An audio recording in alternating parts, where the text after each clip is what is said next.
The faith K drama episode 14 continuation.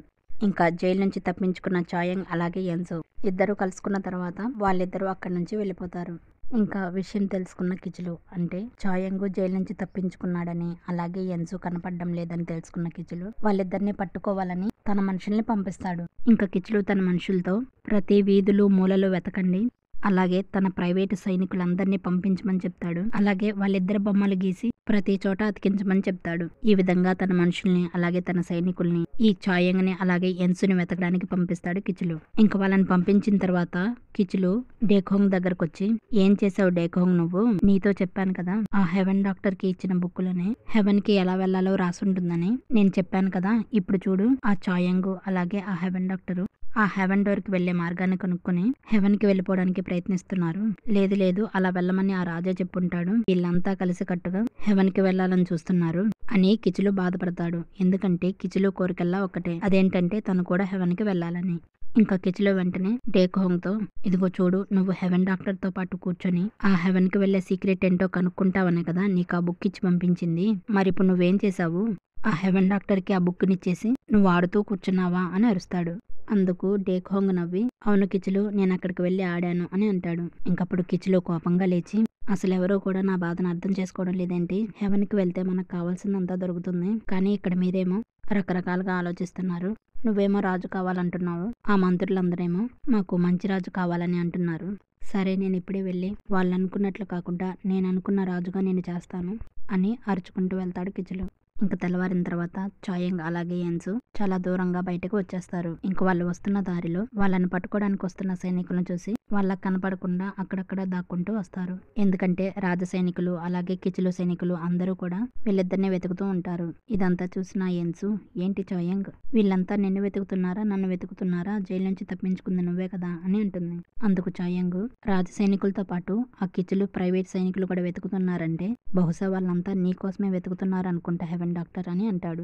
అప్పుడు యన్సు, అయితే చాయంగ్ ఒక పని చేద్దాం, ఒకవేళ పరిస్థితుల ప్రభావంతో మన ఇద్దరం దొరికిపోయామనుకో అప్పుడు నేను ఆ సైనికులకి లొంగిపోతాను, నువ్వు టైం చూసుకొని పారిపో, ఎందుకంటే ఇక్కడికి వచ్చిన కాడ నుంచి నిజం చెప్పాలంటే ఆ కిచులు ఇల్లు చాలా బాగా నచ్చింది, అతడు మంచి ఫుడ్ ఇస్తాడు అలాగే మంచి బట్టలు ఇస్తాడు, ఆ కిచులు ఇల్లు అంటే నాకు ఇష్టమే అని నవ్వుతూ అబద్ధం చెప్తుంది యన్సు. అప్పుడు చాయంగ్, ఎందుకు అబద్ధం చెప్తున్నావు, ఈ జోక్ అసలు బాగాలేదు అని చెప్పి నేను ఇప్పుడే వస్తాను, ఇదిగో నువ్వు వీళ్ళతో వెళ్ళు అని యన్సుని ఆ సూలిబాంగు గ్రూప్ వాళ్ళకి అప్పగిస్తాడు. ముందు యన్సు వీళ్ళని చూసి భయపడుతుంది, తర్వాత వీళ్ళంతా కలిసి యన్సుని ఒక చోటుకి తీసుకొస్తారు. ఇంకా అక్కడ సూలిబాంగు గ్రూప్ హెడ్ ఉంటాడు. ఇంకా ఆ హెడ్ యన్సుని పిలిచి రామా సూప్ తాగుదు అని పిలుస్తారు. ఇంకా యన్సు భయం భయంగా సూప్ తాగుతూ ఉంటుంది.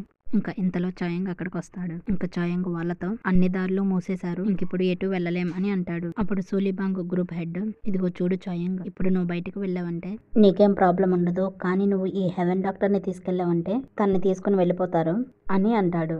ఇంకా వాళ్ళు సూప్ తాగమని అంటారు. ఇంకా చాయంగ్ వాళ్ళతో మాట్లాడుతూ యన్సు దగ్గర ఉన్న సూప్ తీసుకొని తింటూ మాట్లాడతాడు. ఇంకా చాయంగ్, మేము ఇక్కడ నుంచి వెళ్ళడానికి షిప్ ఏమైనా ఉంటుందా అని అడుగుతాడు. అందుకు వాళ్ళు, లేదు చాయంగ్, ఆ షిప్పుల నుంచి కూడా చాలా మంది సైనికులు వస్తూ ఉన్నారు, ప్రతి చోట వెతుకుతున్నారు, అందుకే మీరిద్దరూ ఇక్కడ 2 రోజులు సీక్రెట్ గా ఎవరికీ కనపడకుండా ఉండండి, ఆ సైనికులు అంతా వెతుక్కుంటూ ఇక్కడికి వచ్చినా సరే మేము ఎలాగోలాగా మేనేజ్ చేస్తాము, మీరు 2 రోజులు ఇక్కడే ఉన్నారంటే అప్పుడు మిమ్మల్ని కనుక్కోలేక ఆ సైనికులందరూ వెళ్ళిపోతారు, అప్పుడు మీరిద్దరు వెళ్ళిపోవచ్చు అని అంటారు.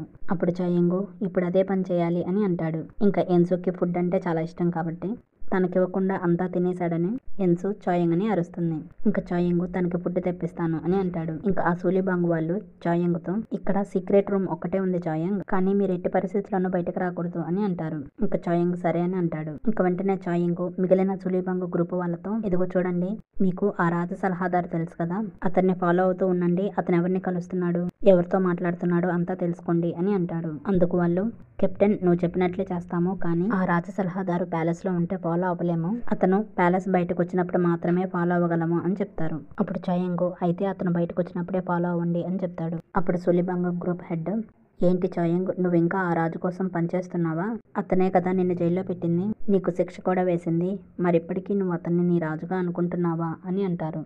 అందుకు చాయంగు అవును, రాజు కోసం నేను పనిచేస్తాను అని అంటాడు. ఇంకా చాయంగు ఎన్సుతో, ఇదిగో చూడు హెవెన్ డాక్టర్, విన్నావు కదా, మనం 2 రోజులు ఇక్కడే ఉండాలి, సీక్రెట్గా ఎవరికి కనపడకుండా ఉండాలి, నీకు ఓకేనా అని అంటాడు. ఇంకప్పుడు ఎన్సు, సరే ఉంటాను, కానీ ఫుడ్ సంగతి ఏంటి అని అంటుంది. అప్పుడు చాయంగు, నేను నీకు చాలా ఇస్తాను ఫుడ్ అని అంటాడు.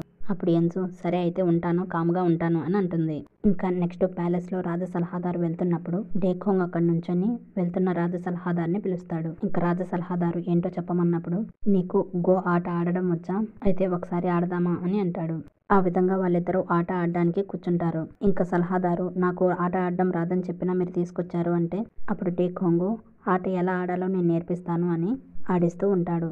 అప్పుడు రాజ సలహాదారు, నాకు అసలు విషయం ఏంటో చెప్పండి, ఎవరైనా నన్ను మీతో చూశారంటే నాకు ప్రాబ్లం అవుతుంది అని అంటాడు రాజ సలహాదారు.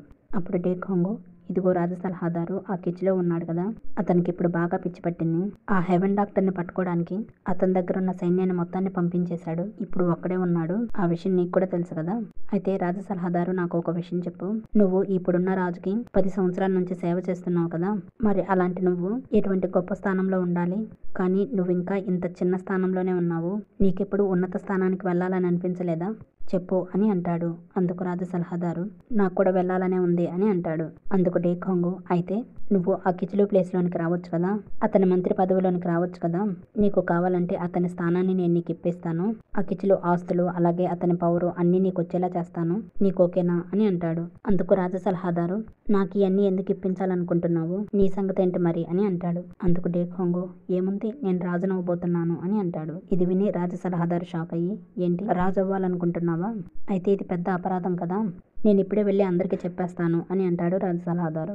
అందుకు డేఖోంగు, ఏమని చెప్తావు, ఎవరికి చెప్తావు, అయినా ఎవరికి తెలీదు, నేను రాజు అవ్వడానికే కదా ఇక్కడికి వచ్చింది, ఆ కిచిలు నన్ను తీసుకొచ్చింది అందుకే కదా, ఈ విషయం అందరికి కూడా తెలుసు, సరే నీకు ఉన్నత స్థానానికి ఎదగడం ఇష్టం లేదనుకుంటా, నేను ఇంకొకరిని వెతుక్కుంటానులే అని చెప్పి అక్కడి నుంచి వెళ్దాం అనుకుంటాడు డేఖోంగ్. ఇంకెంతలో రాజ సలహాదారు లేచి, అయితే నువ్వు చెప్పినట్లు చేస్తాను, నాకు ఆ కిచిలు స్థానాన్ని ఇస్తావా అని అంటాడు. అందుకు డేఖోంగు, ఒకసారి నేను రాజు అయితే నీకు ఏ ప్లేస్ కావాలంటే ఆ ప్లేస్ ఇస్తాను రాజ సలహాదారు అని అంటాడు. అప్పుడు రాజ సలహాదారు, సరే అయితే ఇక నుంచి నువ్వు చెప్పింది నేను చేస్తాను, ఇప్పుడు నన్నేం చేయమంటావో చెప్పు అని అంటాడు.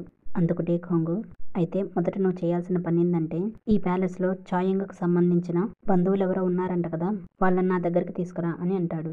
అప్పుడు రాజ సలహాదారు సరే అని చెప్పి వెళ్తాడు. ఈ విధంగా డేఖోంగు రాజ సలహాదారుని తన వైపు తిప్పుకుంటాడు. ఇంకక్కడ చాయంగు సీక్రెట్గా ఉండి సైనికుల్ని గమనిస్తూ ఉంటాడు. ఎన్సు మాత్రం ఆ హెవెన్ డోర్ ఎప్పుడు ఓపెన్ అవుతుందో తెలుసుకోవడానికి లెక్కలన్నీ వేస్తూ ఉంటుంది. ఇంకా చాయంగు ఎన్సు దగ్గరకు వస్తాడు.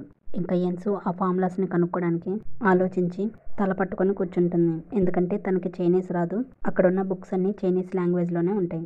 అందుకోసం ఫార్ములా గుర్తు చేసుకోవడానికి చాలా ప్రయత్నాలు చేస్తూ జుట్టంతా చెరిపేసుకుంటుంది. ఇంకా చాయంగు తన తింగర పనులన్నీ చూస్తూ ఉంటాడు. ఇంకా ఎన్సుతో, కొంచెం సేపటికి మనం బయటకు వెళ్ళాలి, నీ జుట్టు సరి చేసుకోవచ్చు కదా అని అంటాడు. ఇంకా ఎన్సు మాత్రం పిచ్చిదానిలా జుట్టంతా చెరిపేసుకుంటుంది. ఇంకా చాయంగు తన జుట్టుని సరిచేయాలని ట్రై చేస్తాడు, కానీ పట్టుకోకుండా మళ్ళీ దూరం వెళ్ళిపోతాడు. ఇంకా మరలా తనకి దగ్గర అవ్వకూడదని వెంటనే చాయంగు, ఏమైంది, ప్రాబ్లం ఏంటి అని అడుగుతాడు. అప్పుడు ఎన్సు, ఏం చేయాలో అర్థం కావట్లేదు, అంతా చైనీస్ లాంగ్వేజ్లో ఉంది, నాకు ఫార్ములా గుర్తుకు రావడం లేదు అని గట్టిగా అరుస్తూ ఏడుస్తుంది. అది చూసి చాయంగు, ఇలా ఉంది నువ్వేనా, లేక మీ హెవెన్లో అందరూ ఇలాగే ఉంటారా అని అడుగుతాడు.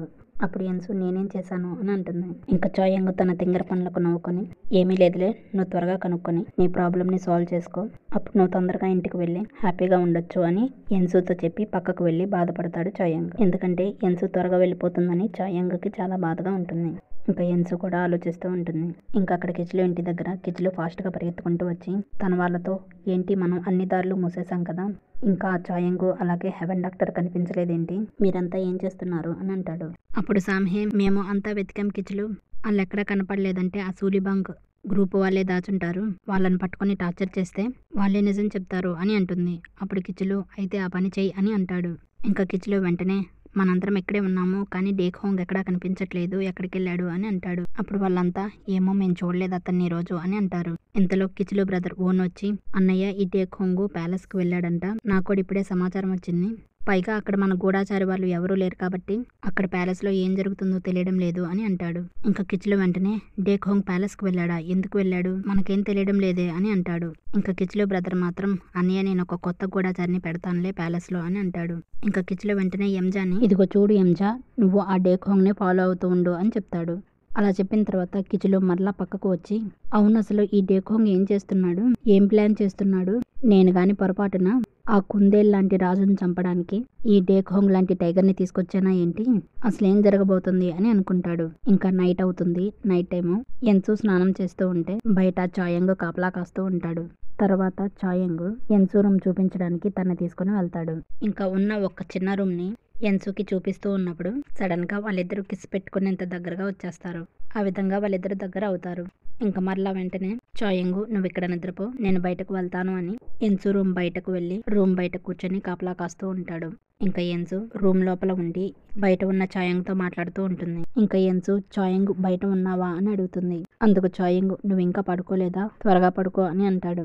నిజానికి లోపల ఉన్న ఎన్సు నీడ రూమ్ బయట కనపడుతూ ఉంటుంది. ఇంకా చాయంగు ఎన్సుని పడుకోమన్నప్పుడు ఎన్సు నాకు నిద్ర రావడం లేదు, ఎందుకంటే నేను ట్రైనింగ్లో ఉన్నట్లుగా ఉంది. అంటే నాకేమనిపిస్తుందంటే మనం ఫ్రెండ్స్తో కలిసి ట్రైనింగ్ తీసుకుంటూ ఉన్నప్పుడు ఆ ఫ్రెండ్స్తో కలిసి సరదాగా ఒకరోజు బయటకు వెళ్ళి రాత్రంతా ఫ్రెండ్స్తో ఆడి పాడి వాళ్ళతో గడుపుతూ ఉంటాం కదా, నాకిప్పుడు అలా ఉందనిపిస్తుంది. అంటే చాయంగ్ నీకు క్లియర్గా చెప్పాలంటే సరదాగా బయటకు వెళ్ళి ఆడుకుంటూ ఉంటాం కదా, ఇప్పుడు అలా సరదాగా బయటకు వచ్చినట్లుగా ఉంది నాకు అని ఎన్సు హెవెన్ డోర్ ఎప్పుడు ఓపెన్ అవుతుందో తెలుసుకోవడానికి లెక్కలు వేసుకుంటూ చాయంగ్తో మాట్లాడుతూ ఉంటుంది. చాయంగ్ ఎన్సు మాటలు వింటూ ఉంటాడు. ఇంకా ఎన్సు వెంటనే చాయంగ్తో, ఇదిగో చాయంగ్ ఇప్పుడు మనం సరదాగా ఆట ఆడుకుందామా, అదేంటంటే ట్రూత్ ఆర్ డేర్ ఆట ఆడదాము. అంటే ఏమీ లేదు, నేను ఒక ప్రశ్న వేస్తాను, దానికి నువ్వు నిజాన్ని దాచకుండా నిజం చెప్పాలి, సరేనా చాయంగ్ అని అంటుంది. అప్పుడు చాయంగు నేను అబద్ధం చెప్పలేను, నిజమే చెప్తాను అని అంటాడు.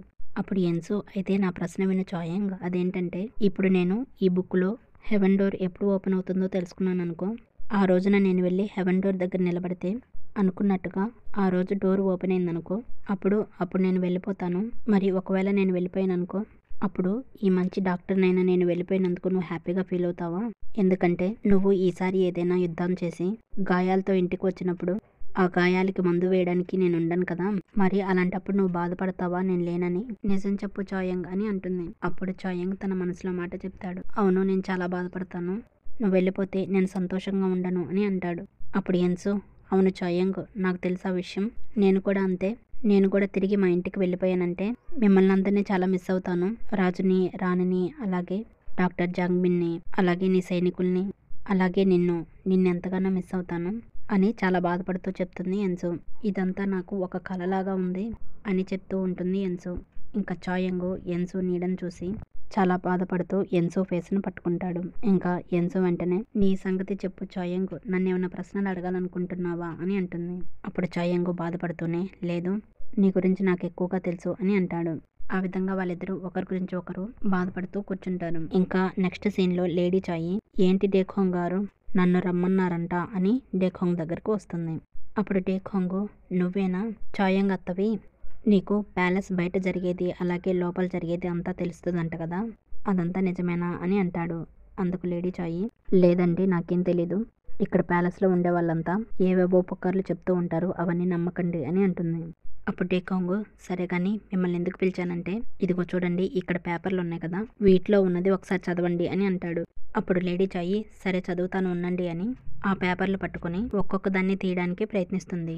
కానీ అవి ఒకదానికొకటి అతుక్కొని ఉండడం వల్ల వాటిని విడదీయడానికి కొంచెం కష్టమవుతుంది లేడీ చాయ్కి.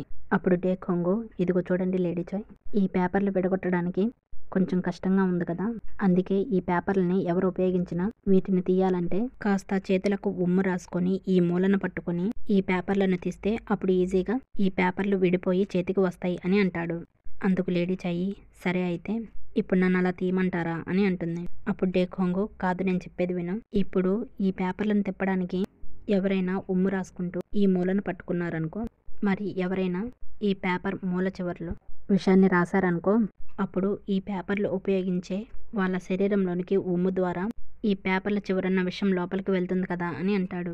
అందుకు లేడీ చాయి అవునండి తప్పకుండా పాయిజన్ లోపలికి వెళ్తుంది, మరి ఇంతకీ ఈ పేపర్లను ఎవరు ఉపయోగించారు అని అడుగుతుంది. అప్పుడు డేఖోంగ్ ఈ పేపర్లను నేను 2 రోజుల క్రితం హెవెన్ డాక్టర్కి ఇచ్చాను అని అంటాడు. అప్పుడు డేఖోంగ్ జరిగిందంతా చెప్తాడు. అదేంటంటే ఇదిగో చూడండి లేడీ చాయ్ గారు, నేను 2 రోజుల క్రితం ఆ డైరీ బుక్ని హెవెన్ డాక్టర్కి ఇచ్చినప్పుడు తను రాసుకోవడానికి కొన్ని పేపర్లు కావాలని చెప్పింది. అప్పుడు నా దగ్గర ఉన్న కొన్ని పేపర్లను హెవెన్ డాక్టర్కి ఇచ్చాను. అప్పుడు తను ఈ పేపర్లను తిప్పడానికి ఈ విధంగా ఉమ్ము రాసి తీయడం నేను చూశాను. అప్పుడు ఇంకా కొన్ని పేపర్లు తెచ్చిచ్చాను అని అంటాడు.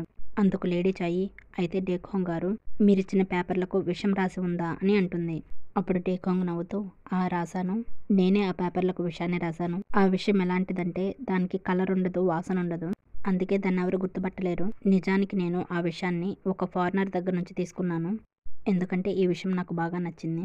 అందుకే ఇప్పుడు నేను దాన్ని హెవెన్ డాక్టర్కి ఇచ్చాను. నిజానికి ఈ 2 రోజుల్లో ఈ విషయం అంతా ఆ హెవెన్ డాక్టర్ ఒంట్లోనికి వెళ్ళిపోయి ఉంటుంది. అయితే ఆ విషయం సడన్గా పనిచేయడం మొదలవుతుంది. అంతేకాకుండా దాని లక్షణాలు అంత త్వరగా బయటపడవు. రోజుకొక అవయవం దెబ్బతింటుంది అని అంటాడు. అప్పుడు లేడీ చాయి, మరైతే ఆ విషయానికి విరుగుడు మీ దగ్గర ఉందా అని అంటుంది. అప్పుడు డేఖోంగు, ఉంది, ఆ విషయానికి విరుగుడు నా దగ్గర ఉంది అని అంటాడు. అప్పుడు లేడీ చాయి, మరైతే నీకేం కావాలి అని అడుగుతుంది. అందుకు డేఖోంగు, ఆ హెవెన్ డాక్టర్ ఎక్కడుంది, తను ఎక్కడుందో నాకు తెలియాలి. ఇంకా లేట్ అయితే తనకి చాలా ప్రమాదం. నాకు తెలిసి ఇక్కడున్న చాలా మందికి ఆ హెవెన్ డాక్టర్ ఎంతో ముఖ్యం కదా. ఏమంటావు, నువ్వే చెప్పు, అవునా కాదా అని అడుగుతాడు డేఖోంగ్ లేడీ చాయ్ని.